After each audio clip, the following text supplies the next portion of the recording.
দীর্ঘদিন পর Baharampur court station first passenger ট্রেনের প্রতীক্ষায়।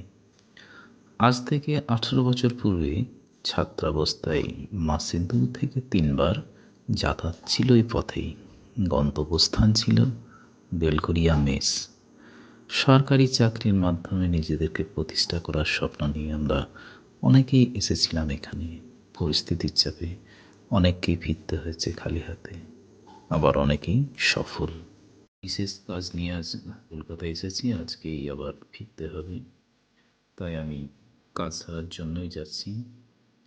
চরম ব্যস্ততার মাঝে আজকে যেভাবেই হোক হয়তো ফার্স্ট প্যাসেঞ্জার ট্রেনেই ফিরবো। কলকাতা শহর মানে ব্যস্ততা আছেই। কলকাতা কাজ সেরে আমি সন্ধ্যাবেলায় আবার ফার্স্ট প্যাসেঞ্জার ধরেছি আমার গন্তব্যস্থল বহরমপুরে ফিরে আসার জন্য। জানলার ধারে বসে আজ বন্ধুদের কথা খুবই মনে পড়ছিল। শান্তনু, নবনীল, সুব্রত, প্রবীর, সৈকত, সুহাস, রাকেশ, সুজিত আরও অসংখ্য। মনে পড়ছে এদের সঙ্গে আমি একসঙ্গে গ্রুপ স্টাডি করতাম। ব্রিলিয়ান্ট বা রাউসের আইস মেটেরিয়ালও আমরা ডাইজেস্ট করে ফেলেছিলাম। আজ আমরা সবাই সেটেল, চরম ব্যস্ততা আমাদের। পরিস্থিতির চাপে যোগাযোগ প্রায় বিচ্ছিন্ন। সংসারের চাপ, চাকরি, পরবর্তী জেনারেশনকে মানুষ করতে হবে, তাদের মধ্যে ঢোকাতে হবে স্ট্রাগল ফর এক্সিস্টেন্স কিংবা সার্ভাইভাল ইজ দ্য ফিটেস্ট। এই ডারউইনের তত্ত্বের জন্য আজ আমরা সবাই যান্ত্রিক জীবনযাত্রা অতিবাহিত করছি। ফেসবুকের মাধ্যমে মাঝে মধ্যে বন্ধুদের ছবি দেখতে পাই, কমেন্ট করার সময় নেই, লাইকটা করি।